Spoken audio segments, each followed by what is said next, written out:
David Carter pulls a crisp $100 bill from his wallet as rain soaks the homeless woman huddled outside the church. Her cardboard sign reads, "Anything helps," in careful blue ink. The scent of expensive cologne mingles with the smell of wet pavement and desperation. Inside the cathedral, wedding bells will ring in exactly 2 hours for his ex-fiancée's ceremony. "What's your name?" he asks the stranger, who might just help him make the statement of a lifetime. Before we begin, tell me where you're listening from, and tap subscribe so you never miss a story. Grace looks up from her soggy cardboard sign as the well-dressed man approaches through the downpour. His Italian leather shoes splash through puddles that probably cost more than she's seen in months. Water drips from her matted hair into her eyes. "You shouldn't be out here in this weather," David says, extending the $100 bill. "Neither should you. That's an expensive suit. It's waterproof, unlike your situation." Grace studies his face, searching for the usual pity or disgust she sees in strangers' eyes. Instead, she finds something else. Anger, but not directed at her. Desperation that matches her own. What's the catch? No catch. Just help when someone needs it. Grace's fingers close around the wet bill. The paper feels foreign after months of handling loose change. Her stomach hasn't seen real food in 36 hours. "There's a diner 2 blocks down," David continues. "Get yourself warm and fed." "Thank you."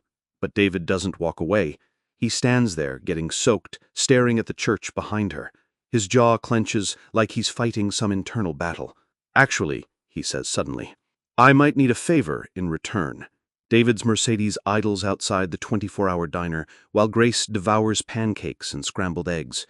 Steam rises from her coffee cup, fogging the window between them and the storm outside. She hasn't eaten this much in weeks. "So let me understand this. Your ex-fiancé is getting married in 2 hours. Correct. And you want me to be your date?" David adjusts his gold watch nervously. It would make a statement. 3 months ago, he walked into his penthouse to find Victoria Sullivan in bed with his business partner. The wedding invitations had already been sent. The deposits paid. Victoria kept everything, including his dignity. What kind of statement? That I've moved on. That she didn't destroy me. Grace sets down her fork and really looks at him. Behind the expensive haircut and designer clothes, she sees the same hollow ache she carries. Different circumstances, same pain. "You want to use me to make her jealous. I want to show her I don't care anymore by bringing a homeless woman as your date?" David's silence answers the question. Grace wipes her mouth with the paper napkin, processing the proposal. The warm diner feels like heaven compared to the cold street, but this man's request carries complications she can barely imagine. The wedding starts at 7 p.m. sharp, decision time. The hotel boutique buzzes with activity as stylists transform Grace from street survivor into something unrecognizable. Hot water from the shower still tingles on her clean skin. A makeup artist applies foundation, while a hairdresser works magic with scissors and styling tools. "I can't afford any of this," Grace says to David's reflection in the mirror. "It's an investment," he replies from the leather chair behind her. "In what?" "In giving Victoria Sullivan the shock of her life." The stylist holds up 2 dresses. One is simple black, appropriate for blending into backgrounds. The other is midnight blue silk that catches light like captured starlight. "The blue," David says without hesitation.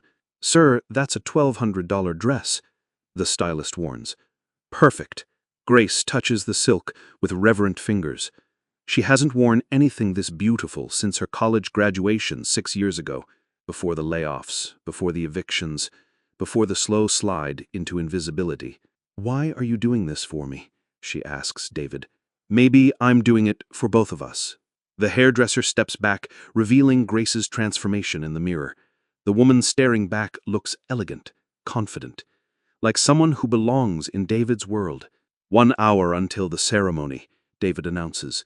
Grace's hands tremble as she touches her new face in the reflection. The cathedral parking lot overflows with luxury cars as David and Grace approach the massive wooden doors. Her heels click against wet pavement like a countdown timer. She's never felt more out of place and more determined to prove she belongs. "Remember," David whispers, "we're madly in love. How long have we been together?" 6 months. We met at a charity auction." "What charity?" David pauses, realizing he hasn't thought through the details. "Homeless services." Ironically appropriate. Grace almost smiles at that. Almost. But the cathedral looms ahead like a judgment hall, filled with people who will see through her facade in seconds. "David, wait." She stops walking. "I don't know how to do this." "Do what?" "Pretend to be someone I'm not." David takes her hand, his fingers warm against her cold ones. "Then don't pretend. Just be yourself." "Myself doesn't belong in there." "Maybe that's exactly why you do belong." The church bells begin their evening chime, each note echoing across the parking lot like a warning. Grace squares her shoulders and lifts her chin.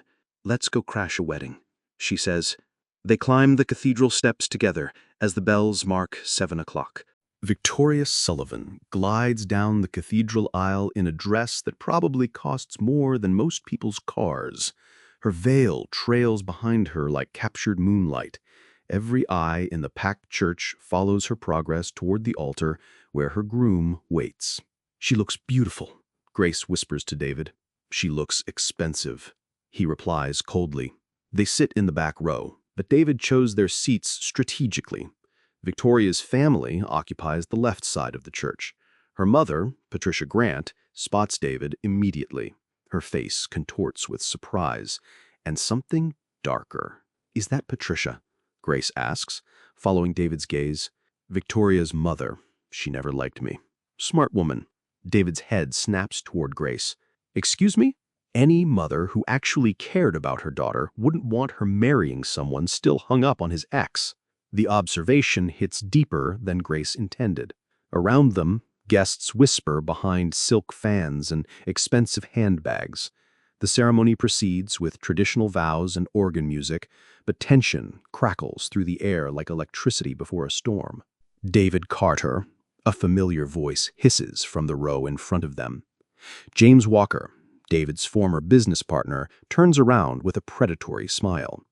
The man who helped destroy David's engagement now evaluates Grace like she's merchandise. "Interesting choice of date," James says, loud enough for nearby guests to hear. The church reception hall sparkles with crystal chandeliers and white roses. Grace feels every eye following their progress across the marble floor. Conversations pause as they pass, then resume in hushed tones filled with speculation and judgment. "They're all staring," Grace murmurs. "Let them stare," David replies, his hand firm on her back. "Mr. Carter, what a surprise to see you here." Patricia Grant materializes beside them like a well-dressed storm cloud. Her silver hair is pulled back severely, matching her expression. Diamond earrings catch the light as she tilts her head to examine Grace. "Patricia, congratulations on Victoria's wedding. How generous of you to attend. And who is your companion?" The pause before companion carries enough venom to kill small animals. Grace extends her hand with as much dignity as she can manage. "Grace Miller, pleased to meet you, Mrs. Grant." Patricia's handshake lasts exactly 1 second. "Charming. How did you two meet?" "Through mutual interests," David answers smoothly. "What sort of interests?" Grace feels the trap closing around them. These people speak in codes she doesn't understand, but she recognizes the underlying cruelty, the desire to expose and humiliate. "Humanitarian work," Grace says simply. Patricia's laugh sounds like breaking glass. "How noble." The bandstand fills with the sound of a string quartet as couples begin dancing on the polished floor. David and Grace stand at the edge of the celebration, nursing champagne that tastes like liquid gold. The bubbles tickle Grace's nose. "She's coming over," David warns. Victoria approaches through the crowd like a ship under full sail. Her dressing gown has been bustled for dancing, but she still commands attention from every corner of the room. Her new husband trails behind, looking slightly overwhelmed. "David," Victoria says, her voice honey-sweet with underlying steel. "I wasn't sure you'd come. Wouldn't miss it for the world. And you brought a date. How unexpected." Victoria's eyes sweep over Grace from head to toe, cataloging every detail, the dress, the shoes, the careful makeup, looking for cracks in the facade. Grace Miller. Grace introduces herself before David can speak. Victoria Sullivan Ford, now. Victoria corrects. David and I have so much history together. So I've heard. I'm sure he's told you all about our relationship. Grace feels the weight of expectation from everyone within hearing distance. This is the moment they've all been waiting for. The dramatic confrontation. The public humiliation. Actually, he hasn't mentioned you at all, Grace says with a smile. Victoria's perfect composure flickers for just an instant. Score 1 for the homeless woman. The children's table erupts in laughter as Grace finishes her story about the talking pigeons who run the city government. She's been entertaining Victoria's young cousins for 20 minutes while the adults network and gossip nearby. Tell us another one, 8-year-old Emma Thompson begs. Please, her brother Tommy adds. Grace glances toward David, who watches from across the room with an unreadable expression. He's been cornered by business associates who want to discuss deals and mergers. This isn't what either of them planned. Once upon a time, Grace begins, there was a little girl who could talk to flowers. The children lean closer and chanted. Adults begin drifting toward the table, drawn by the sound of genuine joy in a room full of artificial pleasantries. Even some of Victoria's snobbish relatives find themselves listening. The flowers told her secrets about the people who passed by every day.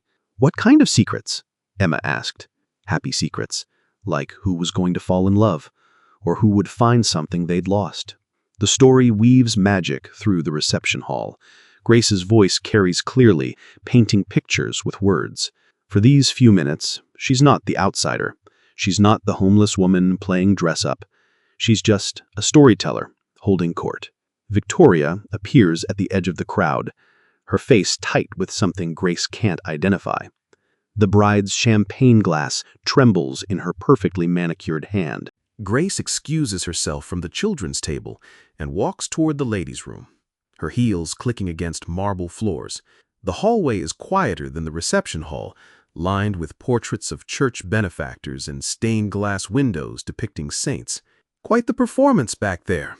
Grace turns to find Victoria standing in the doorway, her wedding dress rustling like expensive tissue paper. They're alone for the first time since the church ceremony. I was just telling stories to the children, Grace says. Don't play innocent with me. I know exactly what you're doing. What am I doing? Victoria steps closer, her voice dropping to a whisper. You're trying to make David look noble, the rich man who saves the poor woman. Grace studies Victoria's face, seeing past the perfect makeup to the insecurity underneath. Is that what you think this is about? I know what this is about. David's trying to hurt me. Maybe David's trying to heal himself. The words hang in the air between them. Victoria's mask slips slightly, revealing something vulnerable that quickly disappears behind practiced composure. You don't know him like I do, Victoria says. You're right. I don't know his past, but I know his present. Which is what, exactly? Grace considers her answer carefully. Someone who showed kindness to a stranger. Victoria's laugh sounds brittle. For how much? What's he paying you? Nothing. Everything. It depends on how you look at it. The reception continues in full swing as Grace returns to the main hall.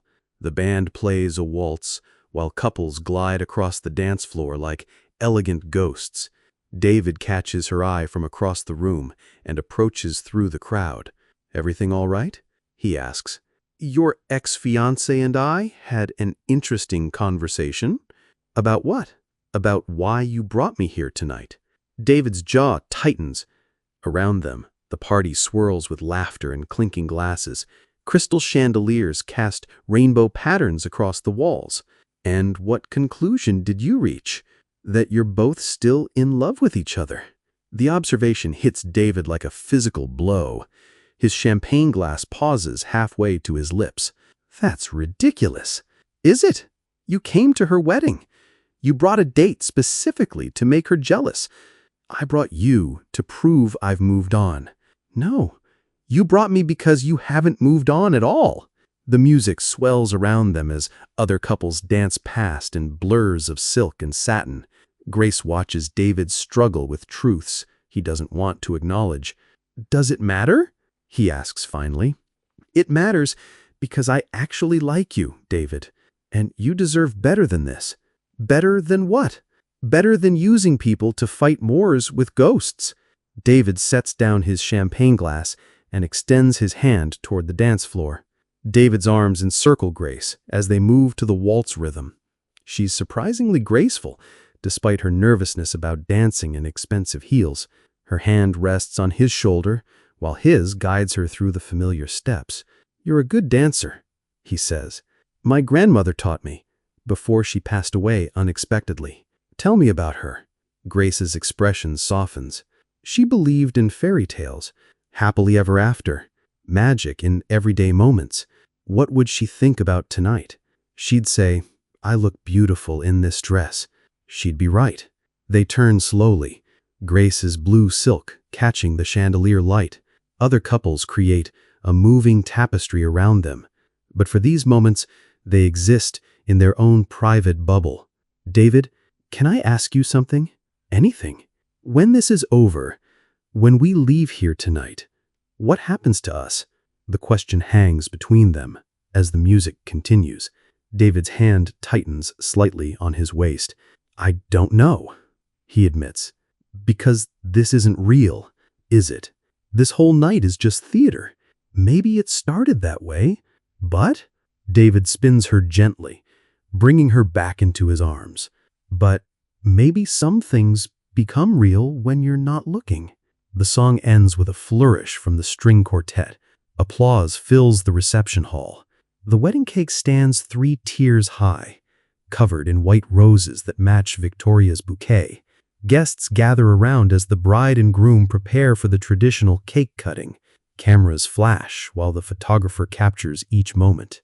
"Ladies and gentlemen," the band leader announces, "the bride would like to say a few words." Victoria takes the microphone with practiced grace. Her voice carries clearly across the reception hall as conversations fade to respectful silence. "Thank you all for sharing this special day with Richard and I," she begins. Grace notices how Victoria's eyes find David in the crowd, lingering for a moment longer than necessary. "Marriage is about choosing your partner every day," she continues. "It's about commitment through good times and challenges." The words feel directed at someone specific. David's face remains neutral, but Grace sees the tension in his shoulders. "Most importantly, marriage is about being with someone who truly knows you." Victoria's gaze locks onto Grace with unmistakable challenge. The microphone trembles slightly in the bride's hands. "Someone who accepts you exactly as you are." The emphasis on "exactly" carries like a blade through the crowd. Several guests shift uncomfortably, sensing undercurrents they don't fully understand. Victoria hands the microphone to her new husband and picks up the cake-cutting knife, but her hands are shaking too badly to make the ceremonial cut. Grace steps forward from the crowd as Victoria struggles with the cake knife. The bride's perfect composure finally cracks, tears threatening her carefully applied makeup. Wedding guests murmur with concern as the moment stretches uncomfortably long. "May I help?" Grace asks quietly. "I don't need help," Victoria replies, but her voice wavers. "Everyone needs help sometimes." Grace gently takes the knife from Victoria's trembling hands. The silver blade catches chandelier light as Grace makes the ceremonial first cut through white frosting and vanilla layers. "There," Grace says, stepping back. "Perfect." Victoria stares at the cake, then at Grace. "Why would you do that?" "Because it's your wedding day. It should be perfect." The simple kindness breaks something in Victoria. Tears spill down her cheeks despite the watching crowd and clicking cameras. Her new husband moves to comfort her, but she waves him away. "I can't do this," Victoria whispers. "Can't do what?" Grace asks. "Any of this." The marriage, the pretending, the lies. The reception hall falls silent, except for the distant sound of clinking glasses. David pushes through the crowd, his face showing concern mixed with confusion. "Victoria, what's wrong?" her mother demands. "Everything, Mother. Everything is wrong." Victoria picks up the microphone again, her wedding dress rustling with each movement. Victoria's voice echoes through the reception hall as she grips the microphone like a lifeline. Her new husband stands frozen beside the cake, his face showing growing alarm at his bride's emotional breakdown. "I have something to confess," Victoria announces to the stunned guests. "Victoria, don't," her mother hisses from the front row. "I can't marry Richard because I'm still in love with someone else." Gasps ripple through the crowd. Richard's face goes white with shock and humiliation. The photographer's camera clicks rapidly, capturing every moment of the unfolding disaster. "I made a terrible mistake 3 months ago," Victoria says, looking directly at David. "I chose money over love, security over happiness." David's expression shows pure shock. This isn't what he expected when he brought Grace to make a statement. "The man I love is here tonight, watching me marry someone else." Grace feels every eye in the room turn toward her and David. The weight of hundreds of stares presses against her like physical force. "Victoria, stop this," Richard pleads. "Think about what you're doing." "I am thinking. For the first time in months, I'm thinking clearly." Victoria sets down the microphone and begins pulling off her wedding ring. The diamond catches light as it slides from her finger. "I'm sorry, Richard. You deserve someone who loves you completely." The ring clatters against marble floor as Victoria lets it fall. Chaos erupts in the reception hall as guests react to Victoria's confession. Some applaud, others gasp in shock.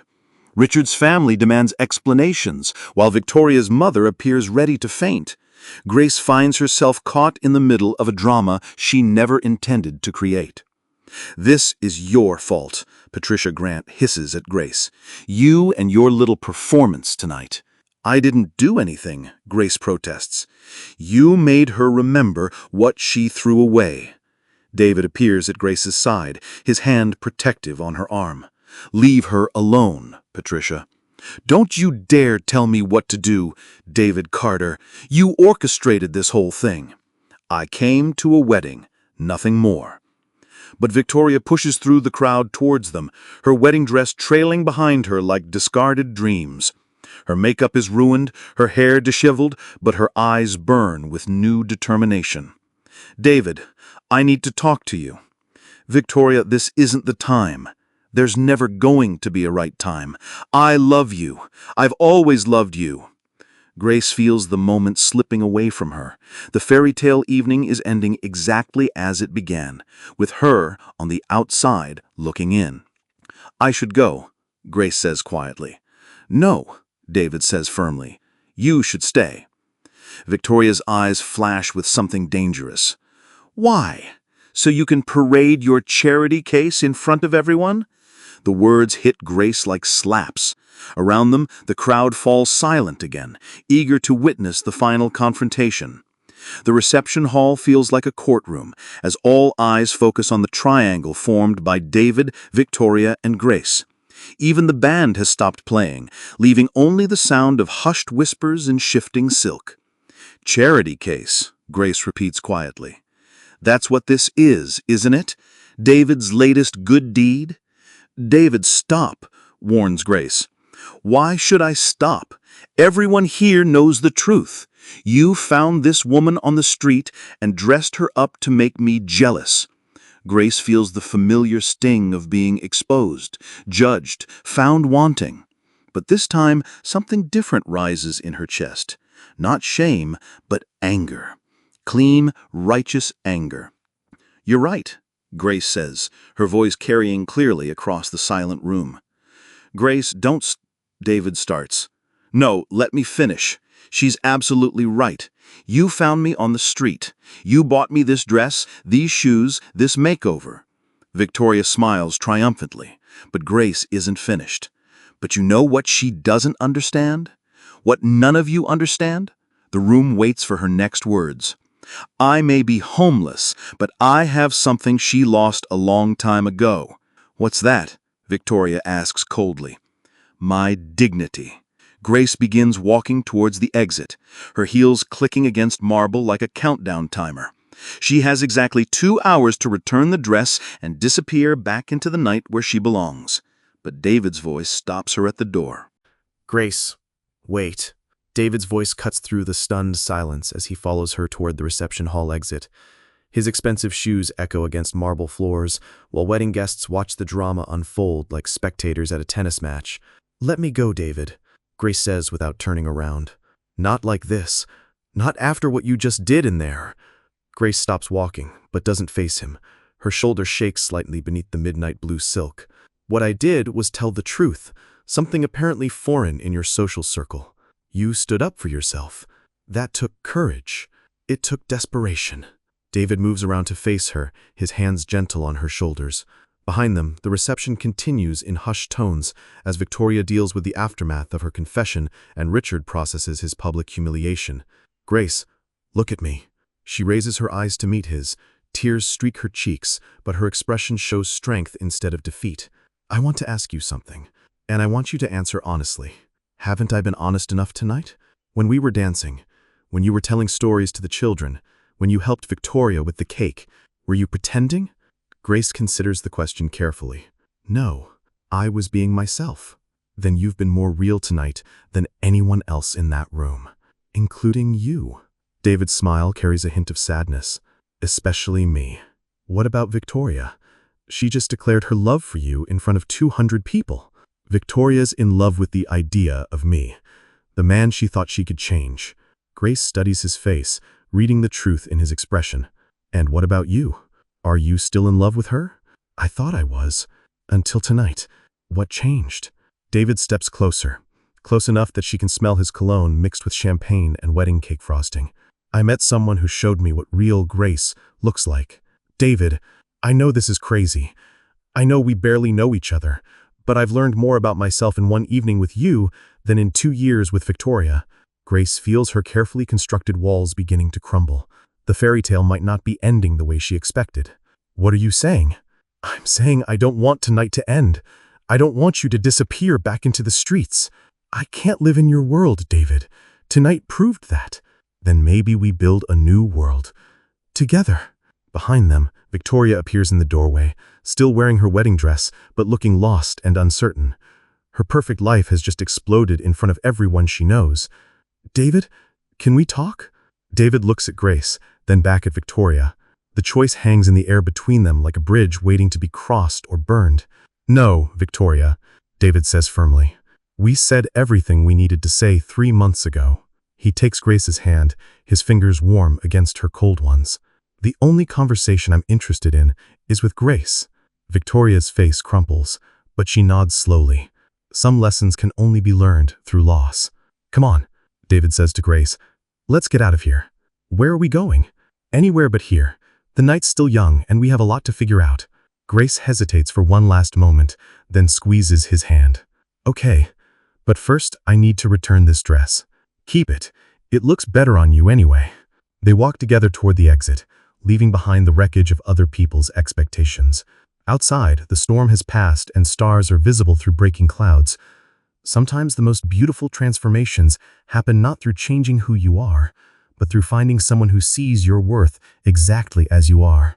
True nobility isn't about bloodlines or bank accounts. It's about how you treat others when nobody's watching.